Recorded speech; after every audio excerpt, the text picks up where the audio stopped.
Good evening and welcome to UK Crime Book Club. And I've gone blue by the looks of it, so we've both gone blue. Oh no, we're back now. Hi, and we're delighted this evening to be joined by Rachel Wolfe. And Rachel is going to be talking about her fantastic book, Sun Trap, which came out last Thursday, Rachel, I believe. That's right, yeah.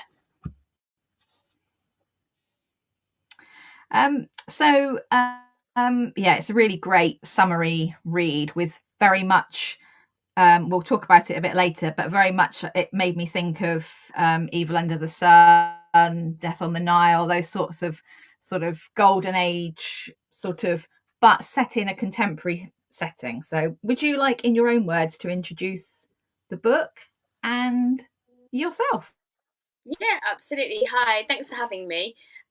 So Sun Trap is my second novel. I went to New York, and I also went on a trip to Abu Dhabi, and I thought these are two brilliant places to set a novel. And I wanted to do a kind of a luxury destination, following on from my first novel, Five Nights, which was set on a cruise ship. So I have Emily, who flies to New York to take part in an acting course where she meets her doppelganger Phoebe.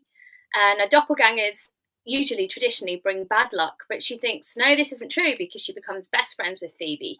But at the end of the summer, Phoebe asks her, in some state of huge anxiety, to take her place and to fly on a private jet to Abu Dhabi and to take part in a film which is being filmed in the desert there.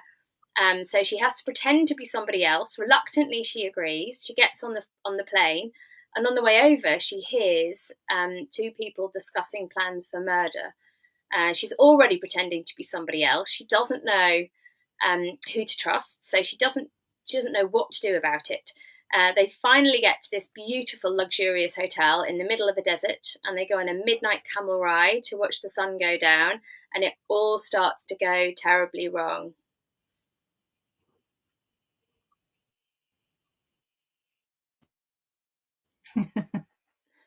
Sorry, I'm waiting. Wrong is was it?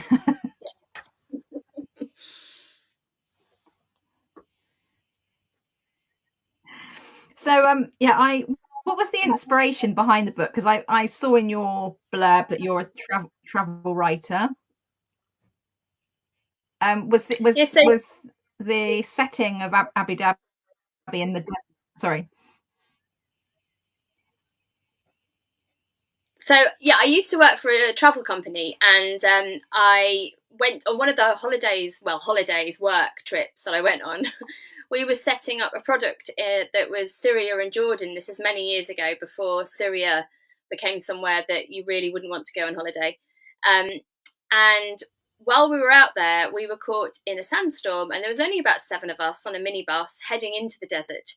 And it was absolutely terrifying, and it has stayed with me for so long. It was like all the windows to the minibus were painted orange, and the guide was amazing, which was talking us through it. Kind of put something over your mouth, kind of breathe calmly, don't get too kind of excited or too scared, and start breathing quickly or panicking.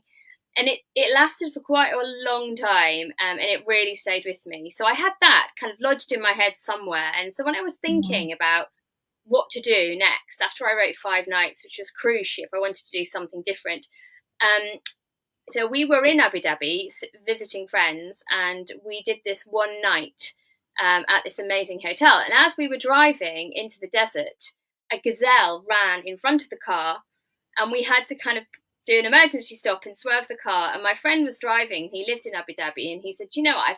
I've heard about this, but this has never happened to me." On the way back, it happened again. So I was like, right, okay, I've got this sandstorm from years ago. I've got this gazelle car incident in the desert, and then I've got this luxurious hotel. And from there on in, to be honest, the book wrote itself.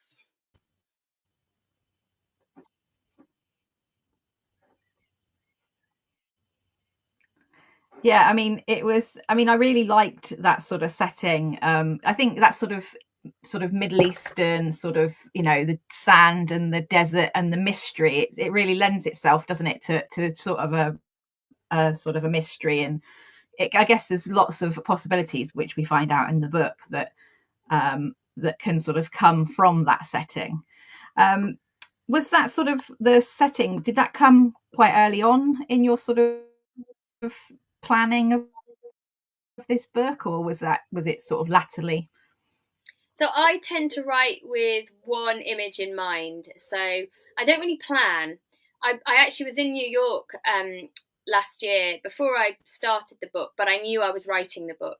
And I didn't want to start the novel in Abu Dhabi because I wanted my kind of protagonist, Ellie, in the novel to come in. So I wanted her to feel like an outsider going into somewhere. And New York seemed like such a great place to start. And we visited a comedy club, and we went to all the various different places that I use. I kind of wanted to go and visit them myself and do some proper research. So I wanted to get the description right. I wanted to get the feel of it. I wanted to get the heat right, the smells, all of that. And I was writing it in my head as I was there. And then once I sat down to write the novel, the whole thing changed again, because I do tend to write as I go along. I got to the middle and I had more characters, and I thought, no, we need less characters. I had my, like, one of the characters that something terrible happens to, and I don't want to kind of give anything away. But I had something terrible happen to him later, and I thought, no, he needs some kind of like terrible occurrence earlier on. So while I was writing, I was swapping things around and I was kind of changing it. But I was always writing to the sandstorm, because the sandstorm's been kind of lodged in my head somewhere for so many years. I wanted to kind of write towards that. So I knew at some point, when novels pick up pace and it becomes kind of a little bit climatic, I knew where I was going. So Yeah. And the sort of the characters as well. I mean, you've got a great list of characters, and I think I put in my review, actually, you could write a really unlikable character. You could write some really unlikable characters as well as good characters, and characters that you don't know. I sort of felt about halfway through the book that I didn't really trust anybody. Was that sort of intentional, that you really wanted to sort of, take the reader on a sort of an unexpected trip? I did. I think there's so much made in novels at the moment about, oh, there's this amazing twist, or this is going to happen and this is going to happen. And I thought, I'm just going to put all that to the side and I'm going to just absolutely go for it, because I really wanted, like, deserts are extreme, the heat's extreme, the kind of the lack of water, the isolation. So I thought, let's go extreme with the novel. So I really wanted to kind of push all my characters to the very edge to see kind of how mean can they get when they're really pushed, when ambition's on the line and fame's on the line and money's on the line. How bad can they go? And then, can I pull them back? Can they redeem themselves? Is there something that the reader can root for in them? So yeah, hopefully I've produced some characters that some of the time you're rooting for them and some of the time you're screaming at them, but hopefully it's entertaining and it's fun and exciting. It is definitely. And I think that's really true. Is that, like, particularly so Ellie stroke Phoebe, like I found her quite complicated, because for reasons I can't go into, because that's the thing about interviewing someone about a crime book, you can't give away spoilers. So, but she is a complicated character. Was she fun to write because of that sort of complication? Oh yeah, I loved writing her. I loved it. I liked her relationship with Phoebe. So Ellie and Phoebe in New York are best friends, and obviously she almost immediately, it's not a shock that she has to begin impersonating Phoebe almost from the word go. So she's got to worry about the accent because she's from Britain. She's got to worry about the backstory. She's got to worry about what she looks like and just maintain the similarity to Phoebe, because while she's doppelganger similar, she's not an identical twin. So there's a lot of work she has to do, and I think I wanted No. the reader to root for her. I wanted us to be on her side, but she needs to be complicated. She's nobody's pawn, and she's got her own reasons for wanting to become an actress, and she's got her own personal motivations, and hopefully by the end of the novel you get a really good understanding of where she's coming from and what's driving her. And hopefully, you haven't given up on her completely. But yeah, I really liked writing her. I think it's really good when all of our characters aren't just sweetness and light or kind of, the sinner. It's good that everyone is Yeah. a little bit good and a little bit bad. I think we're all a little bit good and a little bit bad, aren't we?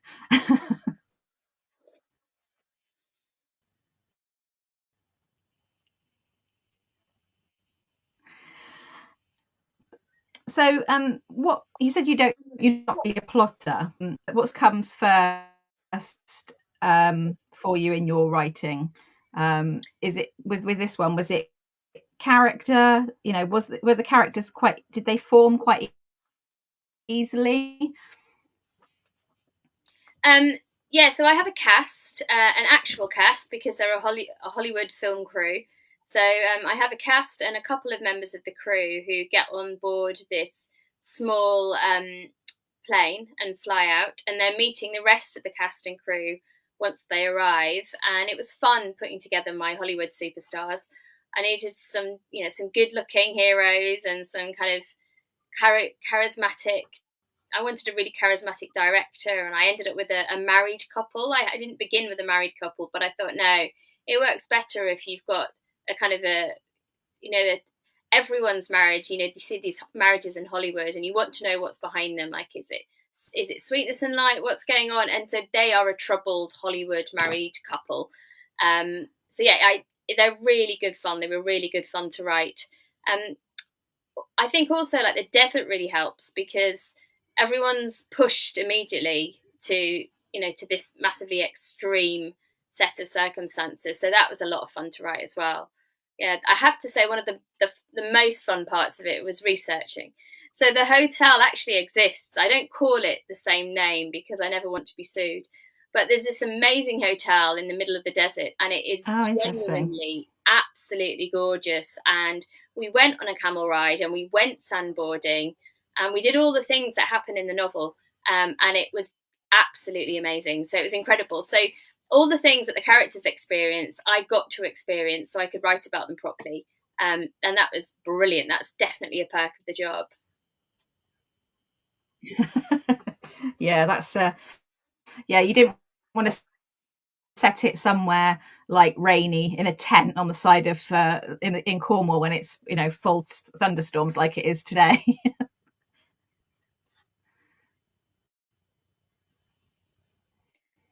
Sorry, Karen, you're kind of freezing a bit. I missed a little bit there. Did you ask a question? Oh, sorry. Yeah,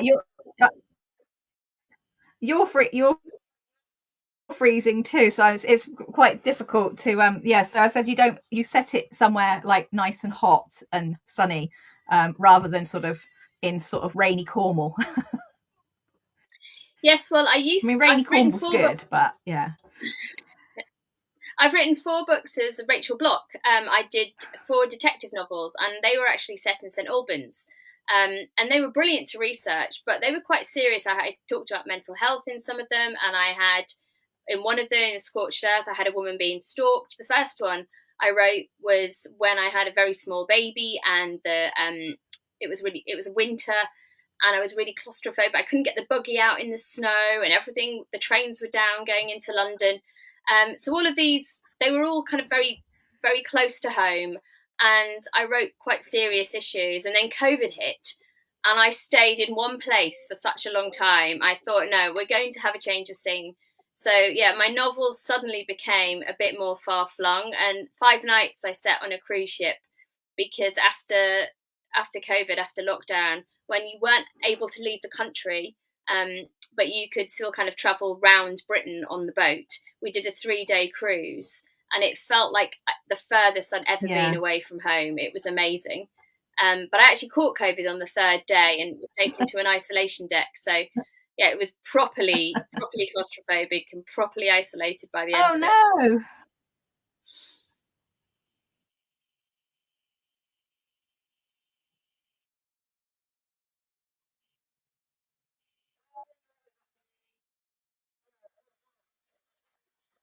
And COVID. Uh, It was fine actually. I got my own cabin, and they sent like 3-course meals to the room and chocolate and water. So once I'd had a bit of a cry and I realised that I was not going to see my friends or anything, it wasn't too bad.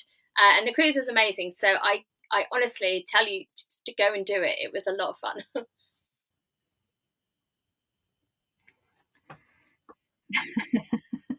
Yeah, I think hopefully COVID's sort of gone a bit, hasn't it? Now it's that's that sort of thing. So I sort of thought in the beginning when I was reading it with Ellie, I sort of thought, why would Phoebe want, why would you give up that opportunity? That's definitely was running through my head. And sort of how did that sort of come about for you? Because like, they're both very new actresses, aren't they, coming out, and like I thought, an opportunity of a lifetime to go and do this thing and give it to somebody else, because they are friends but they haven't known each other that long, have they? I think it's really difficult when you've wanted something for so long to suddenly almost get it. And anxiety, we talk about anxiety and mental health a lot now, much more than we ever used to. When I was very, very young, and it's such a real thing. And the idea of, I know my son's busy having exams at the moment, and anxiety is huge, and it can really be crippling. And so Phoebe has always wanted this role, and then suddenly in front of Ellie's eyes, every time she thinks about getting on the plane and actually going and do it, she starts to crumble. And she begs Ellie to step into her place and take over. And I think that as difficult it is, you've always wanted something, but actually sometimes taking what you've always wanted can seem a little bit kind of like too good to be true, maybe absolutely paralyzing. So that is how Ellie understands it at the beginning, that actually it's the closer we get to the day that Phoebe has to go and take part in a film and do the thing that she's always wanted to do, actually it just becomes too much and she freezes up. And I think that's fair enough. Yeah, definitely. Yeah, I mean, it's just like that. I guess in the story, she doesn't really she sort of does take it as too good, although she's nervous herself, isn't she, about impersonating somebody else and doing all this stuff, but obviously grabs it with both hands. Yeah, she's always wanted to be an actress, and I think when we see her always wanting to do it, in some ways, I'm really pleased for Ellie when she gets on that plane and she goes to do it. But it's not that easy for her. Not when she has to try and remember. I think with accents, it's not just accents. She realizes it's sometimes the words themselves. So many different words for different things, and we all know about elevator and lift and things like that. But actually there's lots more nuances to it. Yeah. And so she has to work very hard, and maybe she gets caught out. I don't know. I can't really go into that. No, we can't go into that too much. But I mean, the beginning of the book, she doesn't have a very good start. So she does get on the plane, but I don't think it's a massive spoiler to say that she's quite ill on the plane, isn't she? Because she takes some medication before she goes on. Then she has a drink and she's really ill. And that's when she sort of overhears something on the plane, which is really the start of everything, isn't it? It is, yeah. It is. She's very disorientated. There's a huge storm on the plane, and this all happens quite quickly. And yet she feels ill. She's taken some kind of medication just to help her sleep. I know I used to hate flying. I always used to take, kind of hay fever medication before I got on the plane, just to try and, because it knocks you out of. Do you remember Benylin Night?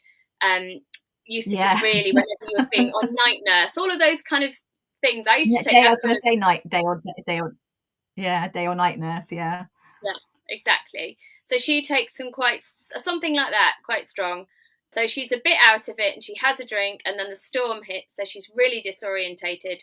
But imagine hearing two people discussing murder kind of within 24 hours. Who do you tell when you're already pretending to be somebody else?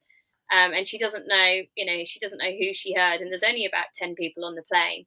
So she's in a bit of a bind from the word go.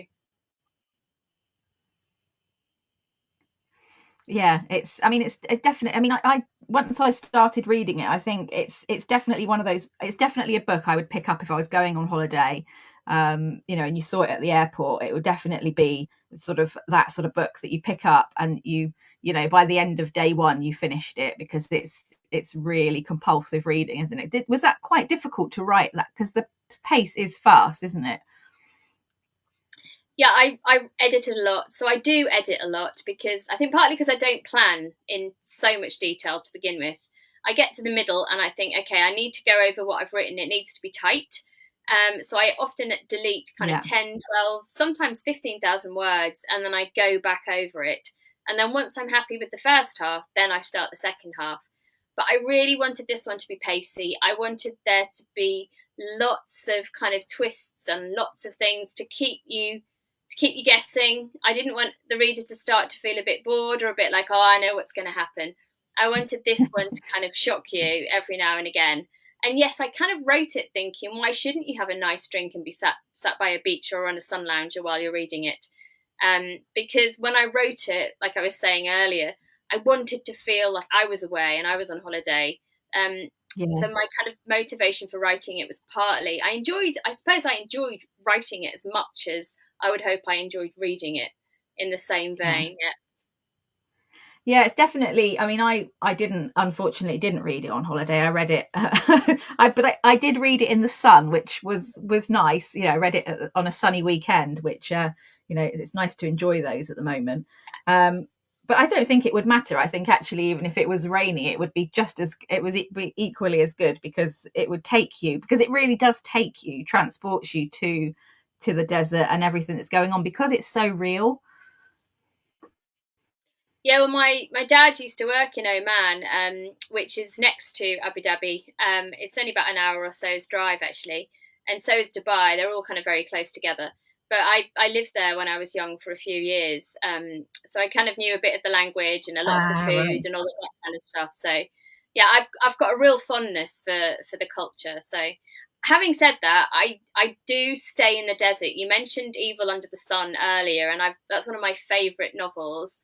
And I love the Ustinov film of it. It's one of my favourite Agatha Christie films.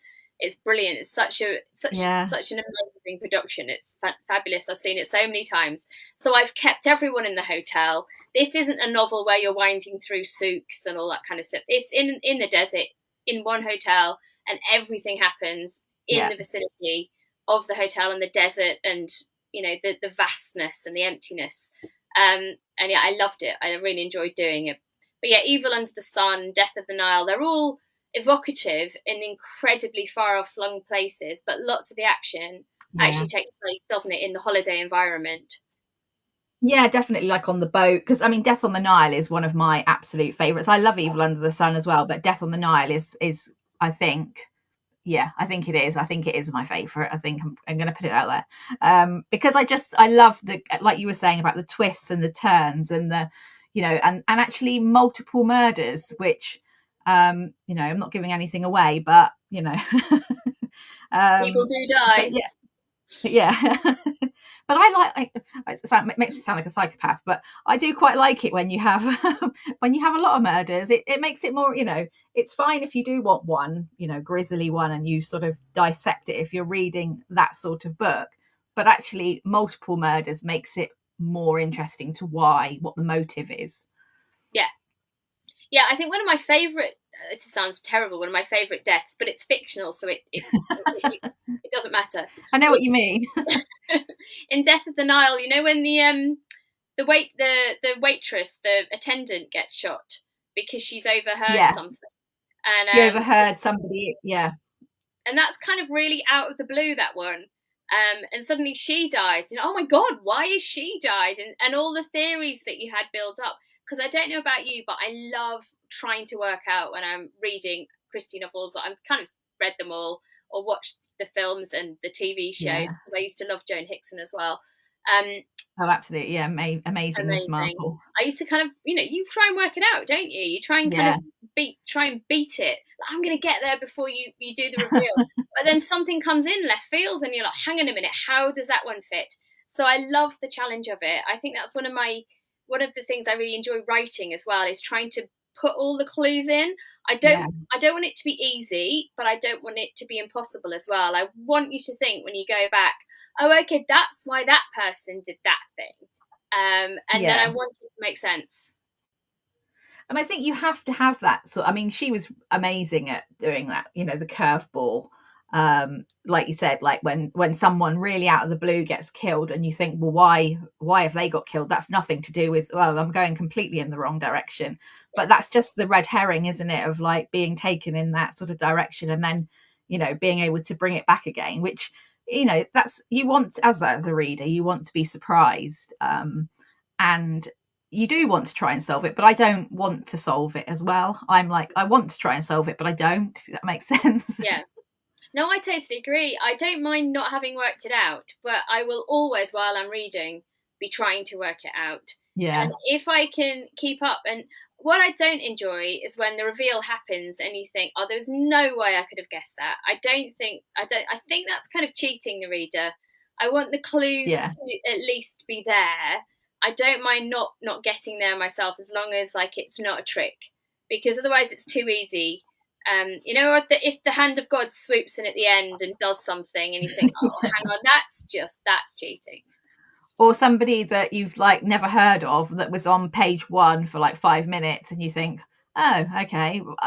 I mean, I feel more cheated, I have to say, is if I do guess it. Like I guess it really early on, and then I'm right.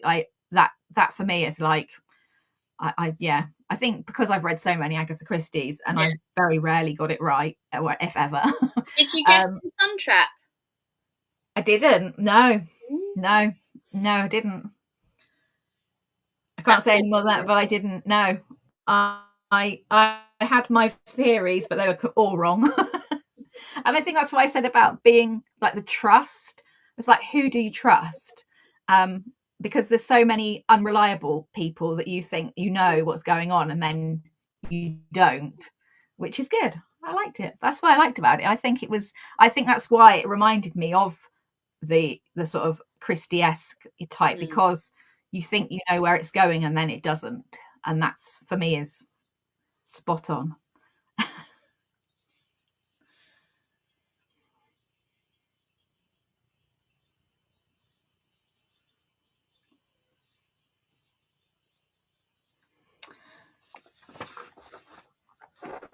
Sorry, I think I froze, or you froze. I wasn't sure there. Oh, did we? Oh, right, okay, sorry. So what are you working on at the moment? Are you writing another sort of thriller-esque, mystery type book, or are you doing something different? So Wolf 3 is out May 26th. So we're May 25 now. Just double checking I've got my years right. Yeah. So I have just finished, actually. It's called The Perfect View. Now, I don't always get to keep my titles, so I'm not going to say that's set in stone, but it's currently called The Perfect View, and it's heading off. My agent's read it, and it's heading off to my editor. So yeah, fingers crossed. Everybody likes it, and it all goes well, and that will be out next May. And it's another location destination thriller, and it's Greece this time. So I've been to Greece a few times, and my aunt is actually Greek as well. Oh, nice. Yeah, I love Greece. Oh, it's beautiful, isn't it? We went last year, and we did the Acropolis tour, and we ran around the Olympic track, and we went out on the water. Oh, it's one of my favourite things to do, watching the sun go down from the middle of the sea. It was stunning. Yeah. So I have set a twisty thriller in Greece, and that was fun to research as well. Yeah, I think I'm in the wrong job. I think I need to go and do some research trips. You could come with me. Let's go together. Oh, that'd be great. I could be like your scribe. Also, you can kind of read as I write, and you could be like, oh, no, that's too obvious. And you can keep me right. Yeah. Morocco. I've always fancied Morocco. Again, it's sort of that sort of the markets and all that sort of, it's that sort of atmosphere, isn't it? Like having that sort of, lots of different people. It's really busy. So I think that sort of, but also equally having somewhere where there's not many people can be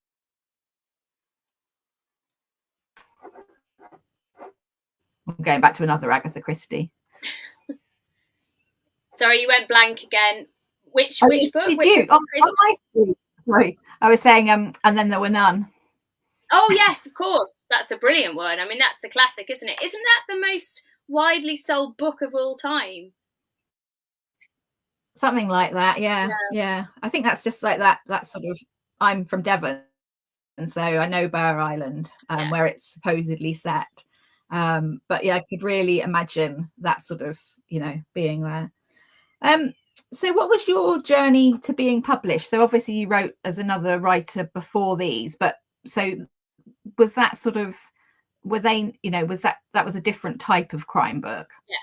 Yeah, it was very different. So I worked in the travel industry for a few years and I really enjoyed it. But at the end of the day, a lot of marketing campaigns, I work for the marketing department, come down to money and spreadsheets, and that was not quite where my heart was. And I retrained to be an English teacher because I studied English at university, and I loved it. And I became an English teacher who'd always wanted to write a book. But when you are an English teacher, you have no time. Like, if anybody tells me they're a full-time English teacher and they are also a writer, like, hats off, because I could not have done it. But when I was on maternity leave, I was like, this is my chance. And my son had 3 naps a day. He napped 3 half an hours. So I was like, if I'm ever going to do it, it's going to be now. So every time he went to sleep, Wow. I didn't put the washing on. I didn't hoover. I didn't do anything. I literally sat and typed. And I typed for about an hour and a half a day. And I wrote my first book. It took a couple of years.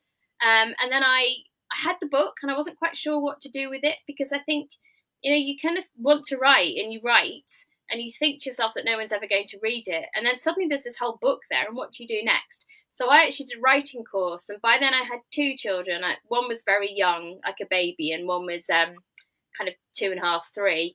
And I signed up to do an evening course, one evening a week in London, with Curtis Brown, who are a big literary agency. And they Yeah. run this amazing creative course, Curtis Brown Creative. And I was one of 15, and we all went there. So I got my husband to agree that every Thursday he was going to be home to kind of tag, so that I could kind of jump on the tube and go and do this course. And by the time I came out of it, I got the confidence to re-edit the novel. And I sent it off and I got an agent, which was amazing. And I was teaching Yeah. again by this point.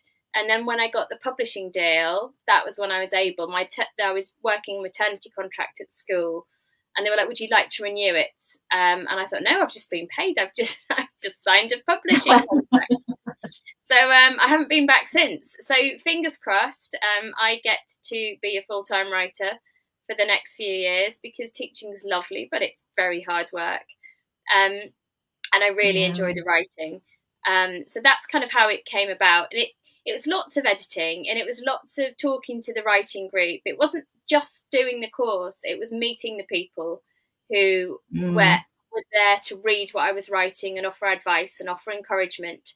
That's, I think, was as important as actually doing the course. Yeah, I think a lot of people say that sort of support network of having people that can sort of be honest and read your books, when they're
back. Hi.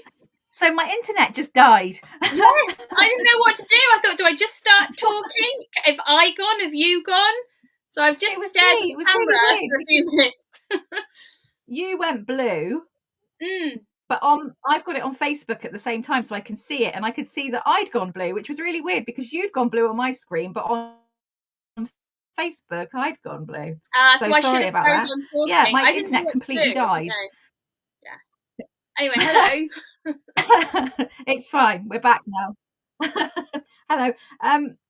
Couple of people are watching. Carola Kaz is watching, and she says she loved 5 Nights, and Sarah says that Sun Trap was brilliant. So I'll thank you. get those in before we.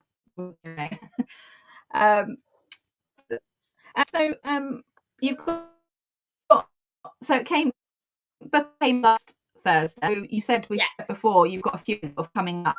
Daytime events coming up. Did you want to say a bit more about those? Yeah, so I am in Newcastle on the 18th of June at Waterstones in the evening.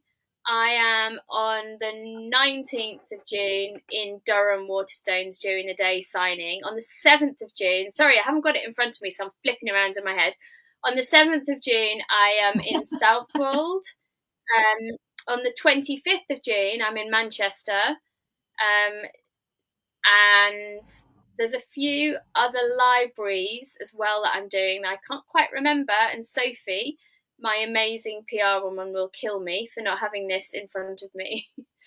But it is all on Instagram and Twitter, the kind of chart of where I am and what I'm doing. So I've done a few. I'm doing Guernsey Radio next week as well, and I did Newcastle Radio last week, and they're all recorded. If anyone wanted to listen, you can go back and find them.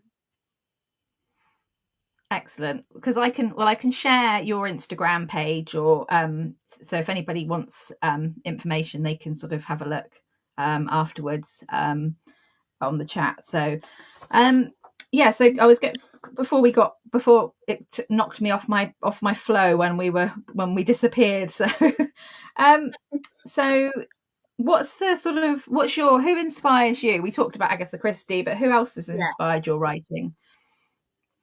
I think I love all crime novels. I've really enjoyed P.D. James over the years, and Ruth Rendell, and kind of all the big crime writers. But the current ones I really enjoy. I really like Erin Kelly's books. I love kind of the vivid characters, the cast of her novels.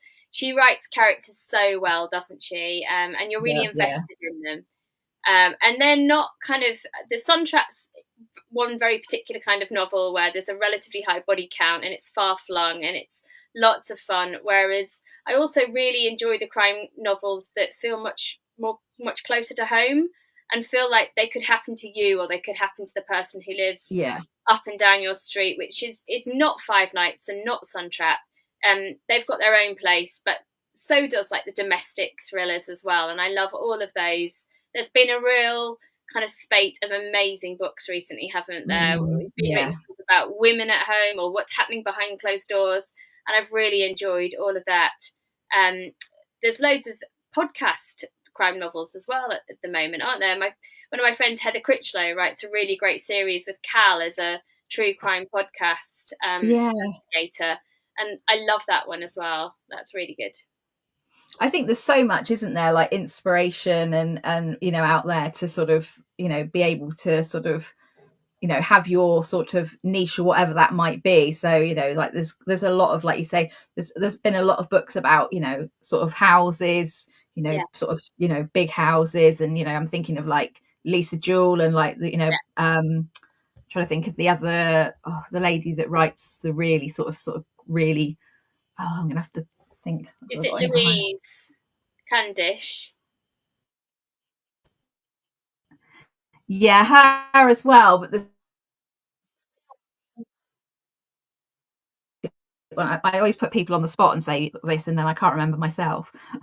I've got no recall. Don't worry, that happens to me all the time. Back. Yeah, I'll remember in a minute. It could be Louise Candlish actually, but yeah, I just love that sort of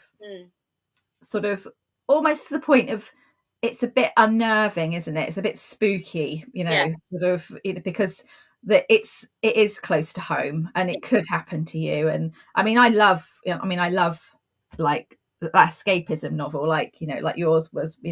I want to imagine myself in, not maybe that with that many murders, but I want to be in. But so yeah, it's there's so much, isn't there, for you to sort of to read and enjoy at the moment. Have you read yeah. anything particular lately that you've enjoyed? So there's a few actually recently that I read. I did an event with Anna Mazzola, who also writes as Anna Sharp recently, and Ah, right, yeah. I don't know if you've read Notes on a Drowning, but it's this brilliant, brilliant kind of political thriller, and it's got two different threads that weave into each other, and that's such an expose on kind of political power and government. And I love anything to do with the courts. I grew up loving kind of LA law, which I know sounds really trivial, but I wanted to be a lawyer. I actually, when I started university, I started doing law because I was going to defend women who'd been raped. That was my big plan. And then I started to learn tort law, which is this really dull course. And I thought, I can't do this. So I switched to English Yeah. literature, and I thought, I'll go back to law later. And I just never quite did. But I did marry a lawyer, actually. But yeah, I really love courtroom books and courtroom dramas. And hers is a kind of a law based political thriller, and it's fascinating. It was really good. It's called Notes on a Drowning. And then Oh, also, wow. what else is really good? And then this isn't really anything to do with crime, actually, but I'm a bit obsessed with Curtis Sittenfeld, and I've just been reading her short stories, which are called Yeah. Show Don't Tell. And they're a little bit about writing, actually. There's all the short stories, they've got some element of writing in them, and that's been really good. I've really been enjoying those. I listen to those on audio when I'm running, and I keep going for longer and longer runs at the moment because I want to listen to the end of the story. Well, that's a sign of a really good book, isn't it? If you either like sit in the car on the drive, like I do when come home from work sometimes, and I get to like, I don't want to get out of the car because that's a really good book, or like you say, you carry on running. Yeah. Yeah, so Curtis Sittenfeld, but not really crime orientated, so not necessarily very, very relevant. But yeah. Well, no, it's fine. We do like, we always sort of say about crime books, but most of us are like bookophiles, so we'll read anything anyway, I read everything. most I of the love time. And actually, we always, yeah, well, we have we do like a top 10, the three of us who do the chats every Christmas. Oh, brilliant. And there's always a mix in there of, of things that we read for the channel, but also things that we read just because we want to, because that's what reading's about, isn't it? Because you want to read it. Yeah, absolutely. I love it when you get lost in a good book. So what's the best thing about being an author? There are so many good things about an author. I'm not sure I can pick the best one. I think one of my favourite things is getting lost in my own books. That is so lovely, just to have a job that is creative. And then on the practical side of things, I love how flexible it is as well. It's got its downsides, but it's really got its upsides. I can make time for things. Like, I popped down early and my daughter was running in an athletics race, and I got to watch it because I don't have to be in the office for the whole day. So that's a real luxury. The flip side is there's been lots of holidays I've been away and I've been on deadline, and I have actually had to just take myself off to the cottage or the tent or the hotel room and sit and try and get 2,000 words done because I'm behind schedule. So there's a flip side to being that kind of on your own time scale, but I do really enjoy it. But I love meeting people. It's weird writing because so much of it is you in your office or your kitchen, and I tend to sit at the kitchen table, and I have a desk at the corner of the room, but I don't have my own office. My husband kind of bagsied it during COVID, and he's never quite given it back because he's been working from home so much more recently. So there's lots of the time I'm sat at my own kitchen table drinking cups of tea and going for the odd run and dog walk. And then suddenly you're catapulted into kind of a literary festival, and you're talking to kind of 100 people on stage, or you're in a bar and there's so many people to talk to and loads of people whose work you admire, and you want to talk to all of them at once. And that can be quite overwhelming. So it's such a diverse job. I love it. I do really enjoy it. I quite find it fascinating that you sit at your kitchen table. I quite like the idea of that because I've got an office, which I'm in now, which I don't really use as an office because I don't work from home very often. I occasionally work from home, but very rarely. And if I do, I tend to work downstairs in my husband's office, which he bagged in COVID as well. So it seems to be that the husband's bagged all the offices in COVID. Yeah. Um, but yeah, I think it's I find it I quite when COVID was on, actually I did use the kitchen table because we didn't have a spare room then, because my kids were still living at home. So I did find that quite, yeah, so I quite think that's quite a nice place to write, but you don't get distracted. No, I mean, I have to be really careful because I'm quite close to the biscuit tin. So, Yeah, around Christmas time, when there's an excess of snacks and treats and stuff, I have to kind of keep myself really locked away from all of that stuff that's only an arm's reach away.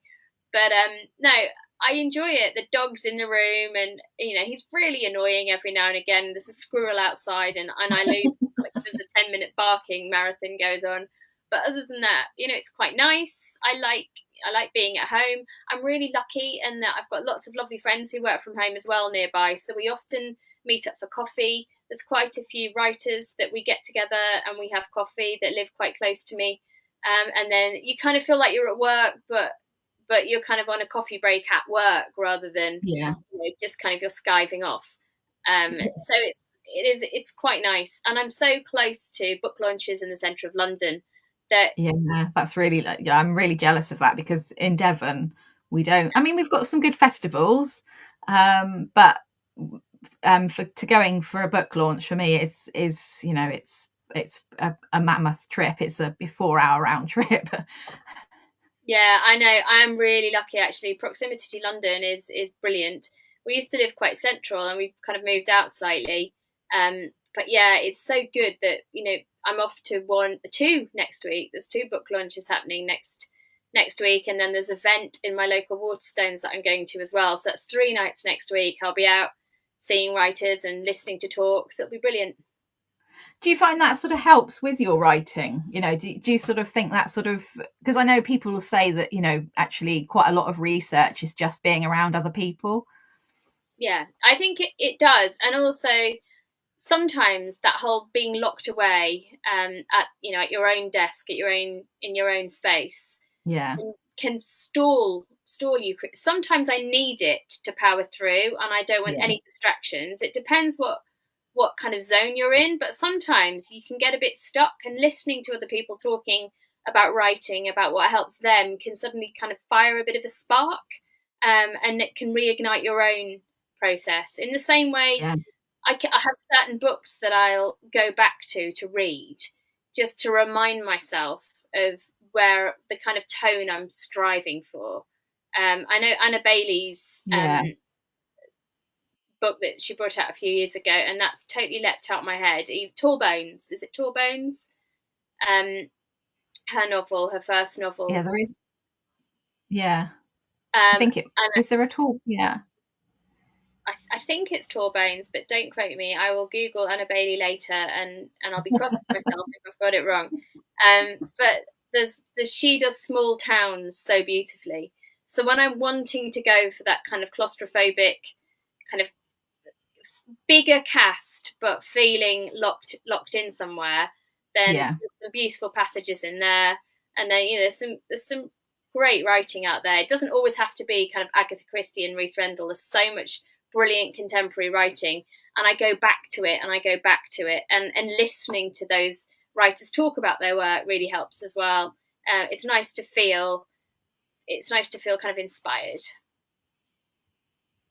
Is that the same with characters? Do you sort of get inspired by sort of real life people, or are they sort of imagination, sort of more sort of, I guess, like, if again going back to Agatha Christie or other novels, quite often they're sort of they're sort of exaggerated, aren't they?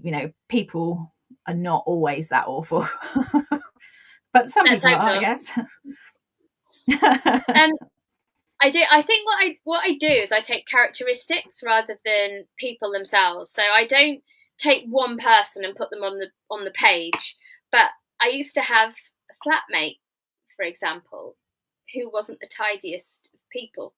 And that has eked its way every now and again. Kind of the certain levels of mess that might be unusual, kind of again, they stay with you.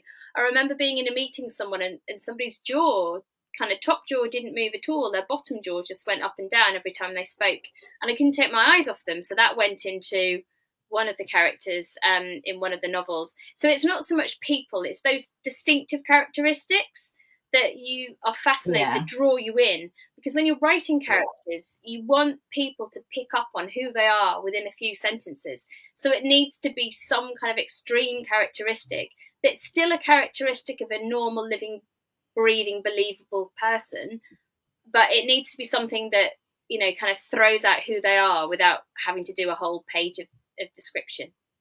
That's really interesting, because sometimes you'll read a book and there's a lot of characters and it takes you a while to get into that sort of who they are and what they do. But actually, I didn't find that with your book at all. I was really quite quickly sort of into who they were, and what, they seemed very distinct quite early on. So I really like that. And I hadn't actually, until you talked about it now, I hadn't actually sort of thought, oh yeah, that's actually really how it was. They were very distinct and very clear from the outset.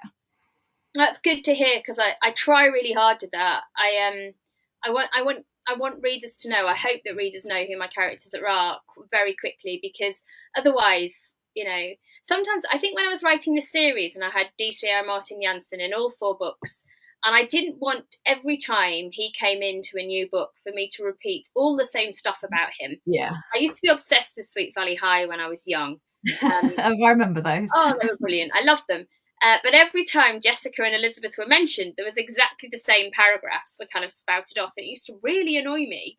And I used to think, you don't notice the same things about people every time you meet them. When you meet people and you haven't met them for a while, you tend to notice new things. And you think, oh yeah, I've forgotten that you did that, or I've forgotten that. So I want there to be new things that you find out about characters.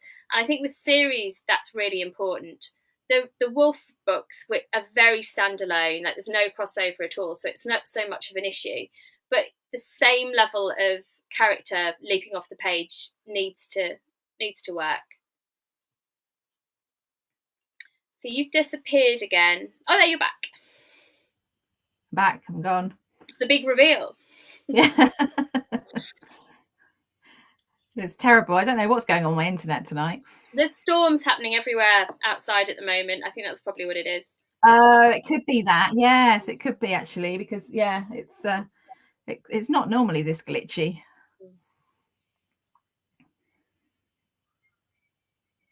So yeah, characters. Yeah, I'm pleased you like them. I did like them, and I liked them because I knew them quickly. I think that's the thing, isn't it, about knowing them, about knowing your characters. And for you, I guess, as well, you know them really well as you get to write them. But do they sort of, people say, oh, they sort of do their own thing. Do you sort of find that? Do you find they do their own thing?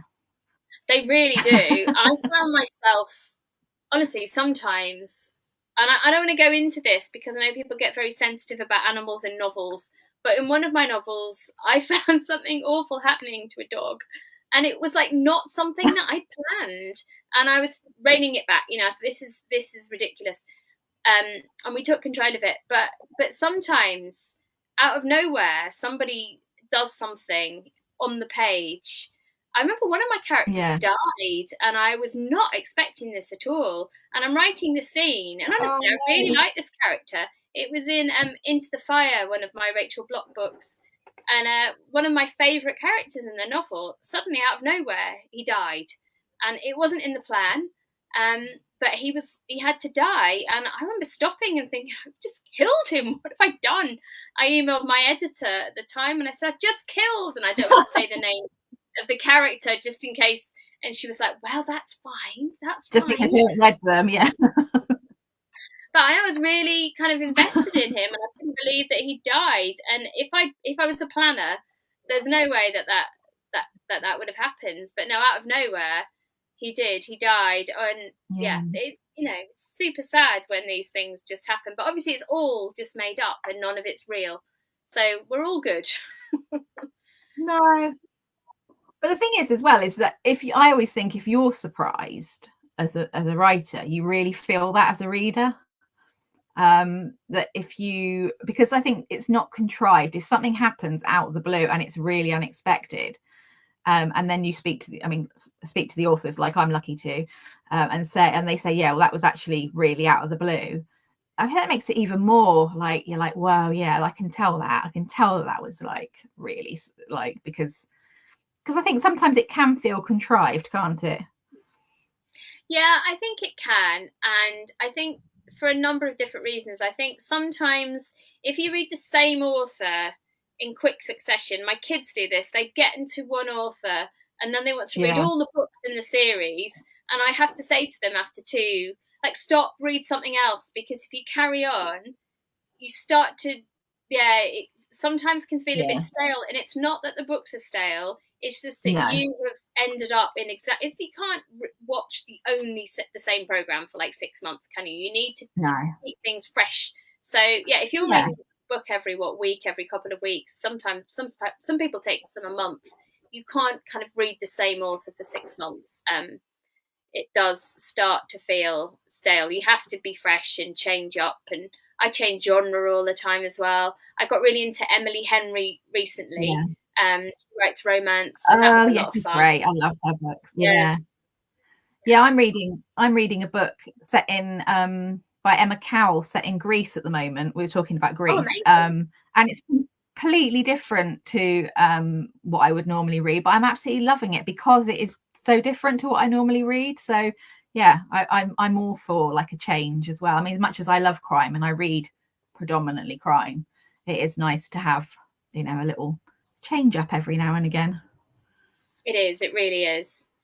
Yeah, I've avoided reading any books set in Greece because I was writing the one set in Greece. But now that it's finished, I might look it up. Yeah, it's called I think it's called Under the Lemon Tree. Oh, it sounds lovely. It's what a Oh, great title. yeah, it's actually got quite a sad sort of core, but actually I'm really loving it. It's sort of reminding me of the Durrells, Oh, which I I love love. that. Well, they're Yeah, obviously Greece. And Captain yeah, Corelli's Mandolina. I love the book. I hated the film, but I yeah, loved the book for that. It was so good. yeah. No, I think if you love Greece, yeah, I'm really looking forward. I can't wait now. I've got to wait a whole year now for you to read your Greece book. So I should be waiting for that one to come out with bated breath next May. Well, if the proofs come out early, I'll send you one. Oh, thank you.